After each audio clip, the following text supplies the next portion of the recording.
Hi friends, இப்போ பாக்கியலட்சுமி பார்க்க போகிறோம். பாக்கியலட்சுமியில் வந்துட்டு நம்ம கோபி பாட்டிக்கிட்ட எவ்வளோ சொல்லி பார்க்குறாங்க. ஆனால் பாட்டி புரிஞ்சிக்கவே இல்லைங்க. ஏம்மா இப்படி சொந்தக்காரங்களை வர வச்சுருக்கீங்கன்னு சொல்லி கேட்டதுக்கு, இனியாவை பொண்ணு பார்க்கன்னு சொல்லிட்டாங்க. ஏம்மா அவள் குழந்தம்மா, எதுக்குமா இப்படி பண்ணுறீங்கன்னு கேட்டதுக்கு, பாக்கியாவுக்கு உன்னை கல்யாணம் பண்ணி கொடுக்கும்போது அவளுக்கு வயசு என்ன தெரியுமா?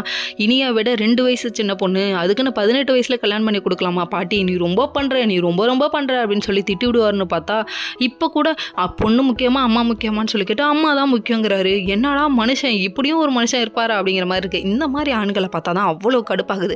எல்லா விஷயத்திலும் சப்போர்ட்டாக இருக்கக்கூடாதுங்க. அதாவது எந்தெந்த விஷயத்தில் எப்படி எப்படி இருக்கணும்னு சொல்லி கொடுக்கணும்.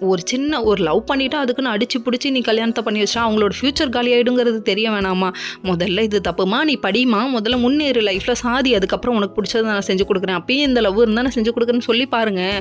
அவங்க லைஃப்பில் எவ்வளவோ சாதிப்பாங்க. அதை விட்டுட்டு அவசர அவசரமாக ஒருத்தன் கையில் பிடிச்சி கொடுக்குறேன்னு பிடிச்சி கொடுத்து அவங்க லைஃபே ஜோலியாக்கிட வேண்டியது. காலியாகி ஜோலியாகி பாதை மாறி போயிடும். இப்போ ஏன் இப்படி இருக்கேன்? என் நாட்டில் முக்கால்வாசி பேர் இப்படி தான் பண்ணுறீங்க. முதல்ல நீங்கள் பெற்ற பிள்ளை மேலே நீங்கள் நம்பிக்கை வைங்க, அதுக்கப்புறம் மித்தவங்க நம்பிக்கை வைப்பாங்க. அந்த மாதிரி ஆயிடுச்சு. எவ்வளோ ஃப்ரீ அட்வைஸ் கொடுத்தாலும் மாறாதவங்க மாறாமல் இருக்க தானே போகிறாங்க. எதுக்கு டைம் வேஸ்ட் பண்ணிட்டு அதுக்கப்புறம் பார்த்தீங்கன்னா இனியாவை கொண்டு வந்து நிற்க வச்சு வணக்கம் சொல்லி உட்கார சொல்கிறாங்க. பாட்டி எதுக்குடா இந்த வேலையெல்லாம் பார்க்குதுன்னு சொல்லிட்டு பாக்கியா ஒரு பக்கம் கெஸ் பண்ணிட்டாங்க. கெஸ் பண்ணவங்க இங்கே வாங்க உங்கள்கிட்ட தனியாக கூட்டு போய் பேசணும் அப்படின்னு சொல்கிறாங்க. நம்ம இனியாவோட ரியாக்ஷன் எப்படி இருக்குது? என்னடா ஷோட் கேஸ் பொம்மை மாதிரி உட்கார வச்சிருக்காங்கன்னு திருத்துன்னு முழிக்குது. ரொம்ப முழிக்காதம்மா, உன்னை கொண்டு வந்து இங்கே உட்கார வச்சு தள்ள போகிறாங்க பழங்காலத்தில் அப்படிங்கிற மாதிரி இருக்குது. பாக்கியா ஒரு பக்கம் ஏன் பொண்ணுக்கு பையன் பார்க்கறதுக்கு நீங்கள் யாருன்னு சொல்லி கேள்வி நறுக்குன்னு கேட்டு விட்டாங்க. Okay friends.